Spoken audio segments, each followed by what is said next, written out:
Hi, welcome to Australian Gamers Friday Night Podcast. I'm the Yugmeister. And I'm the Matt Scron. Matt Scron. The Matt Scron. Okay. So a friend Cuss used to call me. And actually that's what my Guitar Hero band is Sorry, called. why Scron?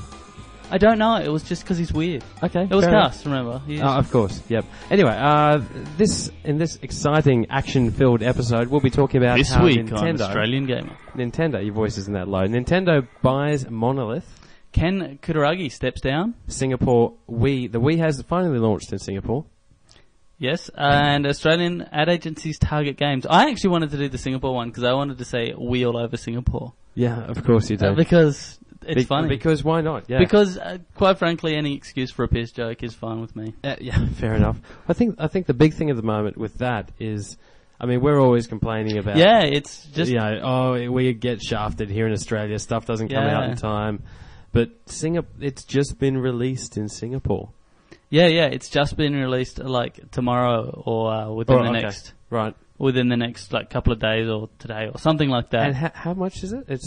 It's 650 Singapore dollars, which I think translates to something like 420 US dollars. That's a little bit of money. By comparison to Australia, like, you know, we're like, things are expensive here. But apparently it's like 30% more than the US. It's like some ridiculously high amount. And the free game that comes with it is apparently, it's because that's for a bundle. Yeah.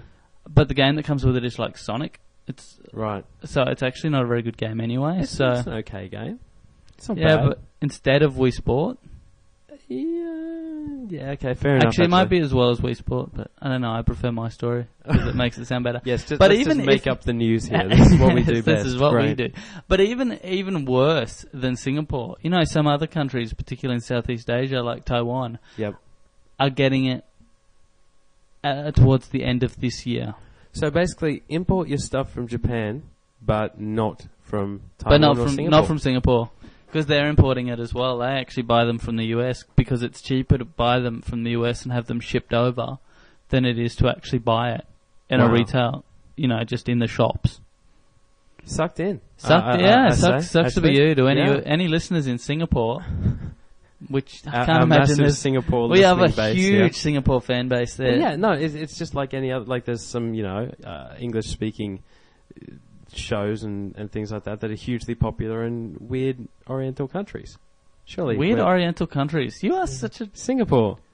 That's a weird Oriental country to you. Yes. Over there in them weird Oriental countries. I've never been out of Australia. Frankly, anything that requires you to travel over water for more than an hour, as far as I'm concerned, is another country. Tasmania is another country.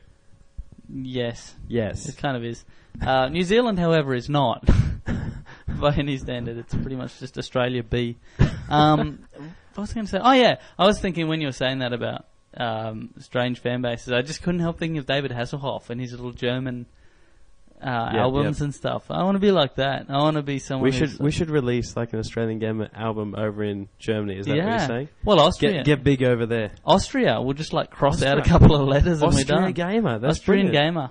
Haven't we talked about doing that just because it's easy and we're lazy? And we'll just make the two guys. What? I don't remember it, but it sounds like us. The two comics on the front, we'll just have two blonde guys instead. No? Let's not do that. Okay. All right. But yeah, so that got released in Singapore. Good on you. Yay. Singaporeans. Yay, Singaporeans. Singaporees? I don't know. Singies.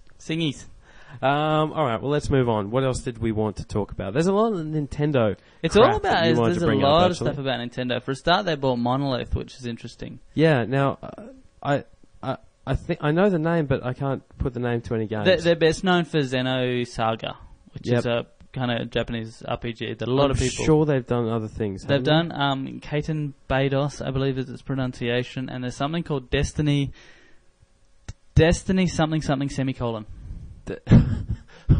What? No, it's actually semicolon something. It's like Destiny something about I'm sure child. They did something Destiny's Child, something like Destiny's that. Child. They created Destiny's Child, did that's they? it. Right, great. No, they did Fear. I've heard of that. That's the one.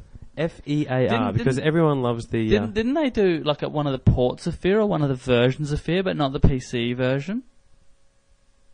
we're really informed on this one. Yeah, aren't we? Australian Gamer always keeping you informed. Great. Well, okay. Look, how's this? They did some kind of version of Fear.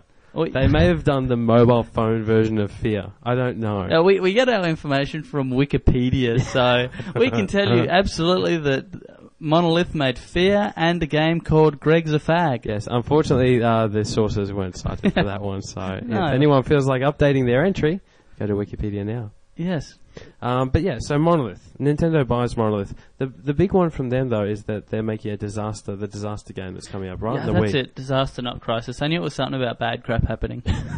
And that's actually a game that a lot of people are looking forward to. It vanished sounds cool, after actually. E3. It was quite prominent at E3, I think, last year, and then just vanished off the radar. But now it's actually made a bit of a resurgence, and we're starting to see some things. And it looks like it was. And Nintendo is buying them. I think if Nintendo buys you're in pretty good hands. You know, I mean, you'd think. You would think so, but sometimes a big company like Microsoft, for example, buys a big company like, say, Rare. And they make Perfect Dark Zero. And then they make Perfect Dark Zero. And Conker. Viva Pinata. And Viva, I'm not saying it wasn't good, but it's not what we expected from Rare.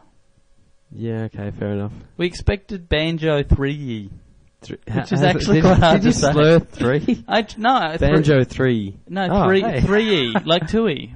Oh, 3. Because there was Banjo Kazooie and Banjo 2E, and so the next one's logically Banjo 3E, which is not easy to say without sounding drunk. I suppose it's not, no. No, see, Banjo there we go. 3. Other important Nintendo news. Yes. Isn't really news, it's more just sort of info, which is that they've sold 1 million Pokemon. 1 million 1 copies. million copies of Pokemon. On Pokemon, the DS? Yeah, DS, Yep. Pearl and... Indigo and Scarlet. And I was actually thinking, where do they go? Is there a point where you just run out of cool, like Pearl and Diamond are kind of valuable? Do you end up with like copper and... I didn't think they were going through aluminium. stones. I thought they were going through colours. Well, yeah, but is Pearl a colour? I don't know. Because Diamond is certainly not a colour. I suppose it's not, It's is the it? hardest colour of them all. I actually made a material recently that can cut diamond. What's it called? What's it called? I want to know the name of what it's called. Hardinium. Oh, that sounds crap. It's also a lie. I don't know what it's called. Oh, okay, right. So I thought. Excuse me for thinking but you actually knew something. Hardinium is a cool name. Hardinium. It's like some weird alloy they forced to come together. I just want to know the name of electrical- something that can cut diamond. That's just. It's really got like it's really There's got. going to be 1,000 people out there suddenly registering Hotmail accounts named that. It's probably got a Hardinium 1002 at hotmail.com. Yes, it's really got like two different names. Like one boring scientific type name and Yes. some cool marketing name like Hardinium or Hardinium, but its real name is hydropoxy organized yeah something. Mitsurugi. Yeah, I don't know about that one. Yeah. So that brings us to our, I think, our next point. Or do we also stick on the Nintendo one? Well, actually, I know. I just wanted to say that also Nintendo have sold apparently a bajillion Wiis at this point. Yes. And they're now ramping up the Wii factory. They're doing rather well, all things considered. Is that what you meant to say? No, I was actually just thinking after I said ramping up the Wii factory, I was just thinking of someone just buying a lot of coffee and Sprite or something, beer. We need to mix things up. We can't make Wii jokes every podcast, otherwise people are going to stop listening. Yeah, that's kind of the goal. Yeah, right. But yeah, no, look, talking about Mitsurugi, we're going to move on to our next topic. How? How is that relevant? Because we're actually going to talk about Ken Kutaragi. You're really good with the Japanese names, aren't you? See, this is it, Matt. We were talking about what are we going to talk about tonight, and I was like, oh, the Sony guy. He stepped down. He retired or something. And Matt's like, the Sony guy. I'm like, yeah, Mitsurugi. And you were like, you just made that up, didn't you? I'm like, actually, isn't that the Soul Calibur guy? Yeah, it is. That's yes. right. So it's not Mitsurugi, but that's a nice little jump to topic. Yeah, yeah, and sort of. Ken Kutaragi. Now, Ken Kutaragi is. Well, I mean, he's most famous for being, the head of Sony Computer Entertainment. Yes. But he's famous in my mind for being the guy who said that the next generation doesn't start until we say it does. And I just love that level of arrogance. You have to be in awe of someone that's actually going to turn around and say that sort of. Yeah. I mean, you might think it, or you might say it to your mates. But to actually come out and say it to the industry, is you're sort of asking for it, really, aren't you? Yeah, but in any case, he's leaving and he's being replaced with Kaz Karai, I think is the guy's name, or Kaz Kazai. I can never remember. I don't know. Don't make Kaz. me think. Everyone calls him Kaz anyway. Don't make me think up another Kazi. Soul Calibur name. Kazi. Some guy Yoshimitsu or something. But he's not quitting. He's not retiring. He's stepping down to a different position, right? He's staying on as honorary chairman and a senior technical advisor. Okay. So he will be there.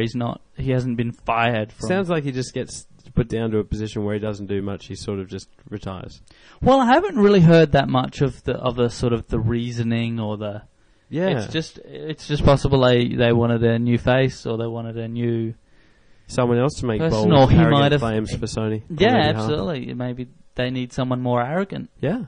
Maybe he was just a little shy and a little too, casual. Look, our marketing strategy we really need someone just a bit more, arrogant and we need someone who's able to say that the competition doesn't even have computers in them. We need someone to alienate the gamers even more. Yeah, absolutely. Our next console is $1 bajillion. Yeah. I think their current console is $1 bajillion. No. Close. It feels like it. Yeah. It's just as out of reach for most people. I was talking to someone the other day who is mates with the guy that does all the copy protection for Sony's PlayStation 2 and PlayStation 3. Really? And he was telling me, I'm not going to name any names or anything like this, mainly because I can't remember. Yeah. But he was telling me that what they actually do, or what they did to this guy and his team, and he's based in Australia as well, but they locked them away literally for the PlayStation 3 development for 6 months, and they were not allowed any contact to the outside world at all. They were locked in to this one massive warehouse area sort of thing, and they just brought them whatever they asked for, and I mean anything. Fantastic. Now look, whether or not this is true, and I do want to actually chase this up and find out if this is true, that is a fantastic story and concept. Yeah. I just love it. Now, wait. All we've got so far is Big Brother. What were they doing there? Like, what? They were just locked in a room and being sent stuff. Locked in a house. Oh my God, every freaking time. Yes, I like the way you move too. I'm not going to answer that. Then make it shut up. It is up. Shut up. Shut stuff. But anyway, no. What I was trying to say is the guy is in charge of the actual small team that actually does all the copy protection for Sony's discs and things like this. Why did they lock them in a box? Because they didn't want any information, because they get all the exact specs of everything to do with the PlayStation 3. So they were there like working on the... They're a third-party company that gets everything to do with the PlayStation 3 before it's even gone out to the developers at all. Right. They didn't want anything leaking at all. Right. So they were paid a metric ton of money, locked in a room, locked in a place for 6 months. You say metric ton like it's a joke, but there is such a thing as a metric ton. Really? There are imperial tons and metric tons. And is that different amounts of? Is that a lot? Well, for a truck, no. A metric ton of money. It would depend what it was. Cash. Defining a lot. $100 bills. If it was $100 bills, yes, it would be a substantial amount of money. There we go. It would certainly be enough to buy, say, a PlayStation 3. Or a couple of thousand. Or Monolith. Anyway, look, I just wanted to bring that up. We were talking about, Sony and arrogant sort of, not arrogant. Sony locks people in warehouses. You've heard it here. And gives them whatever they want. And gives them whatever, because I know what I'd want after being locked in a house for 6 months. No. This isn't like at the end you get whatever you want. No, I know. While you're there. I know. What do you want? Food, drinks, women, anything. So all of the above. I will. I'm really going to follow this up now. I'm really going to chase this up and find out. You're trying to find out where you can get into this place, aren't you?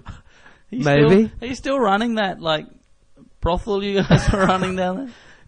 So yeah, that's good. Yeah, they locked them into a house and they send them. It's actually called a brothel. No, But yeah, anyway, I was sidetracked. Sorry. Let's move back on to whatever we were talking about. Oh, God. We just finished talking about that, which was Ken Kutaragi stepping down. We did. So, yeah. Okay, well, I guess the last thing to talk about is the something Australian, that's good. Australian ad agencies target games. Yes, they do. Makes sense to this one. I actually haven't read these articles. This is more your thing. That was it. You pretty much summed it up. Actually. Did I? Really? Yeah, so we're going to go now. No, the basic thing is that Australian ad agencies are coming to the realisation now that people don't watch that much TV. A lot of us are gamers, whether we're playing.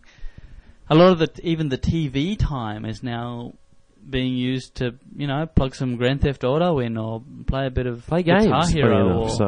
So they're looking at seriously looking at getting a ratings system to find out what games people are playing. I love this concept that the ad agencies are now pushing for a rating because they want to target. Yeah, they want to target their advertising. We've actually one reason I wanted to talk about this is because we haven't talked about advertising in games for quite a while. It was something that we mentioned a while ago, and I'm just so spectacularly aggressively against advertising in games. Yep, and this is good because I have a different stance. Oh, really? That's a nice change. Yeah, I know. It's good you've chosen to be wrong for a change. No, excellent. No, it's not that I disagree with you. I don't care. Frankly, a fake billboard in a game to me is the equivalent or the same as a real billboard for something. I'm not saying that there's no appropriate place, no effective way to do it. I mean, they've been doing product placement in TV shows and movies for years. And for video games. Yeah. Not as much so, but they've been doing... Okay. I'm raising my eyebrows, but keep talking. They've been doing it in TV and movies for a while, and they've been doing it relatively subtle, but some of the ways it's been done in computer games, particularly in video games, has been extremely intrusive. Man, Cool Spot, the game, was brilliant. Now those are an example, but you could compare that with TV shows that are made for a particular... And I believe there was a Cheezos the Cheetah. Yeah, there was a Cheezos one. There was the Sprite Man or the Pepsi Man. That's Pepsi Man was quite famous in Japan. Yep. That was quite...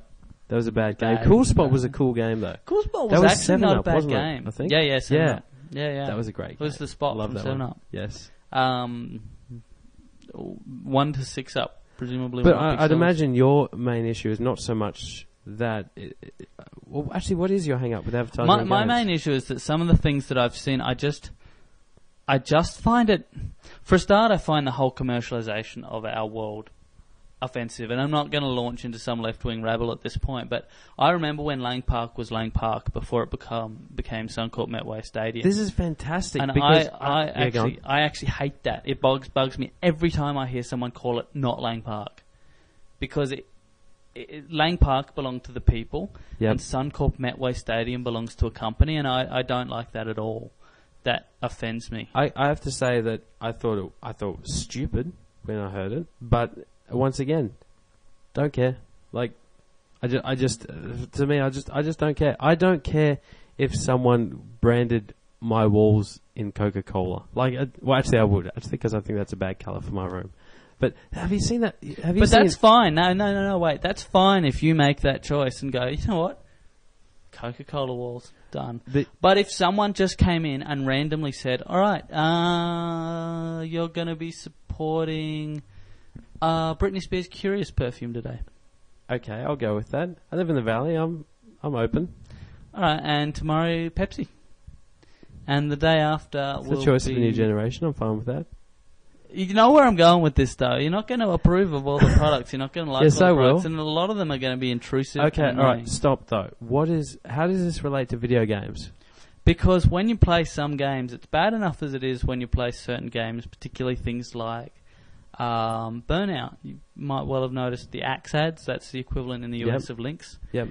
That we have here. And EA sports games. Now, that's not too bad because they're not too intrusive. There are quite a few of them, and they do kind of bug me because they're so repeated. But here's the thing: I think they bug you because you hate the concept, not because they're actually in the game. Like, no, actually, they bug me mostly because there's like 4 billboards, and you see the same damn billboards everywhere. If there was more variety, I actually wouldn't mind that as much. Right. So what you're actually asking for is more ads. Advertising. No, I'm just talking about advertising.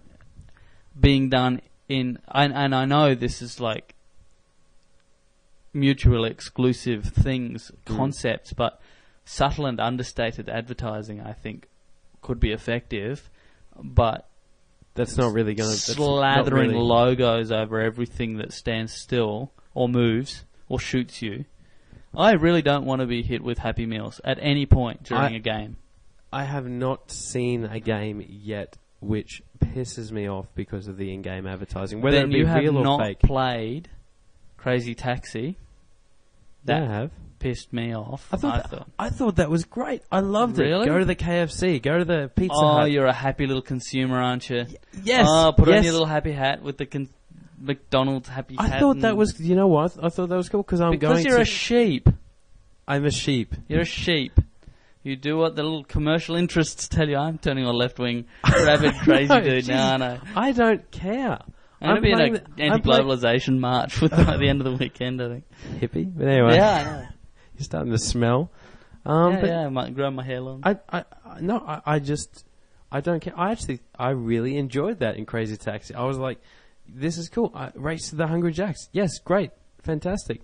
I had no problems with that. I think you have it pisses you off because you disagree with the principle of it, not because I think that's a factor. I think that there's a difference, though, between being generally annoyed by the overall principle and not liking it, and not liking stuff being shoved down my throat. It's not shoved. What is the difference in... bear with me. What's the difference in Crazy Taxi if you've got to pick up a passenger and drop them off at the KFC or the Michael's Chicken Emporium? What's the difference between the two? Well, no, you're right. You're totally right. Then again, what's the difference between your character being a dude who drives a taxi and being the Hamburglar? He might as well be the Hamburglar, actually. Let's just sell that position. And the car should probably be a Chevy. Yeah. And also all the streets Yeah. along the entire... Because why should it just be a black street? Like, you've got plenty of space along there. You should just have logos just all down the street. I see where you're going. But the difference is you and I have drawn a line at a different point. That's the main difference. Yeah, you're probably right. Actually, that's a good point. And I just find it offensive. A really good example that you probably wouldn't have played was Wipeout. Well, Wipeout. You know what? Hold on a second here. Do you find Lego Star Wars offensive? No, I think it's brilliant. I think it's genius. Why? That whole game is just one big marketing gimmick. A very, very good marketing gimmick. I have no problem with marketing gimmicks per se. I have a problem with dodgy, intrusive, offensive marketing gimmicks. Lego Star Wars works because it works. Because it's a liked product that was very well used to make a good game. Right. So going back to the Crazy Taxi thing, if it was the Hamburglar driving around in a Chevy on roads that were branded to stores that exist in the real world, but if the game is actually good, then that's okay. No, because that would be intrusive if it was done that way. But if there was a game that was, for example, Lego's probably a bad idea because there have been Lego racing games before and they've been just appalling. But if it was, say, a Matchbox Cars game, or if it was Micro Machines, that's a good example. Like. Didn't we have Micro Machines games that were... Heaps of them. Absolutely. Like that, and they were the Micro Machines cars, weren't they? Yes. They were, and you know what? Great games. And great marketing. Yeah. So I have no problem with that in theory, but... Well, okay, what about racing games that use real cars? What about any game that actually uses realistic environments or settings or is based on realistic things? And if putting advertising in the game made it more realistic and made it better, I'm all for it. I don't mind playing... Which is why I liked in Crazy Taxi that you got KFC and pizza. No, because it was so overdone. People want to go to the bus stop. People want to go to the... They don't want to go to the... They don't want to catch a taxi to the bus stop. Well, no, but they do. They want to go to the mall. And that sort of thing did happen, but I don't know. It just... It got to you. And this... I found it intrusive. It comes down to exactly what you said. We've both drawn a different line in the sand. I have not played a game yet where advertising has made me go, that really annoys me. That is really annoying. I don't think I have. Well, it annoyed me in Like I notice it sometimes. If it's the axe stuff in Burnout, I notice that. Yeah. But in a good way or in a bad way? Like, do you just go, oh. In an indifferent way. I might smell. Actually, you know what? In a kind of good way. I actually looked at that and thought, oh, cool. Now, Axe is a bit of a strange example because it's actually a pretty well-liked brand. It's actually, because of their ads and stuff, the links effect and all that kind of stuff. But realistically, I mean, just like any other real-world advertising, I mean, if you're trying to target gamers with something that's not liked by gamers, you don't tend to advertise it to gamers. Do you know what I mean? Like, no, but you could say the same thing about Crazy Taxi. I mean, does everyone go to that particular record store? Or yes. That particular... We don't even have that record store. Does everyone... Was it KFC, I think? Yeah, there was KFC and Pizza Hut. Yeah, so... I don't know. I just think that the advertising can be offensive. A good example I was trying to say before was Wipeout Pure. Yep. The add-on packs were actually sponsored by Puma. Yep. And when you raced through the levels, there was huge, and I mean huge, like they took up about half of the screen. Yep. Huge Puma billboards just everywhere, and they were really intrusive. Yeah, but that's a Puma. It's a Puma. That's a Puma level, though. I mean, I'd imagine if they didn't sponsor it, you probably wouldn't get that level. I'd think that's... Well, Wipeout was a good example in that if you didn't get that level as part of the game, you got ripped off because there were not enough tracks. Okay, yeah, but... So... Anyway, the thing that actually interests me, just to finish off the advertising thing, more than anything, I mean, there's been a lot of games that either use mascots or have real-world ads or existing entities in them or things like that, but the new thing that's coming up is ad spaces in games which are actually dynamically pulling dynamic ads from companies, sort of thing. Like you're playing Command and Conquer online, and the billboards are actually showing ads that will change depending on, like that they might update to different ads later on. Really interesting. Now, I think so. You know, I could be speaking out of my ass right now. I'm pretty sure that's. I think that the next big thing, though. I think that would sound different. Really? I suspect it to be muffled, at least. No, it doesn't bother me so much because in some of the things we've talked about, it's appropriate. But let's say these advertising agencies realise just how many people are playing World of Warcraft, and it's 8.5 million now. Yep. And go, we could really use that. So you've got 40 of your friends, and you're playing all the way through Molten Core, and you know you're fighting, and 2 hours into it, and the last boss, and you kill him, and he dies, and goes, "Rah!" Drink Coke. Yeah. I'm not okay with that, really. You know, he holds out a frothy beverage. What if the last boss is like the Colonel? Yeah, Colonel Sanders. You've got to fight him. You have to fight Colonel Sanders. They probably wouldn't let you do that though, because that's their logo. Or what? Okay, what about something more subtle? What about instead of what's the hell stuff? What about instead of milk, it's Coke? Yes. What, milk? Milk. Oh yeah. No, that's Mana. That's Mana. Yeah. Yeah, I mean, there's a space for that. There's a possibility of that, and it's a horror. The thought is just horrible. Well, look, because it would be so contrived. There's been a little bit of that kind of stuff in the past with World of Warcraft. They did a really cool ad with Coke that they used the Warcraft characters, and they did some really impressive CG for Korea. Yep. But there's a big difference between that and actual in-game promotion. Well, of real products. let's just sit back, see what happens at the moment. Agree to disagree in that your line's been drawn at a much further distance than mine. It just sounds to me like you would be happy to just take whatever's shoveled down your throat. So most of the time, yeah. Just I like Microsoft Windows, and I like integrating every software thing they have with it. I buy stuff all the time. I will if I see something on TV and go, that looks cool, I'll probably buy it. Yeah, I am that much of a Bowery bird sort of thing. Like Bowery bird? Bowerbird is an actual bird. You're more of a Bowery bird though in thinking about it. Unless you collect a lot of blue things. Do you collect a lot of blue shiny things? Sorry, what? No, blue is bowerbirds collect blue. Is there any bird that collects shiny things? A lot of birds collect shiny things. Alright, well, I'm just a bird in general, though. Just a bird, okay. I'm just saying, yes, I am influenced by advertising. I am a consumer whore, but I realise that, and I really don't have a problem with that. What else am I supposed to do with my time? Update Australian Gamer. Yeah. Yes. Okay. Yeah, like...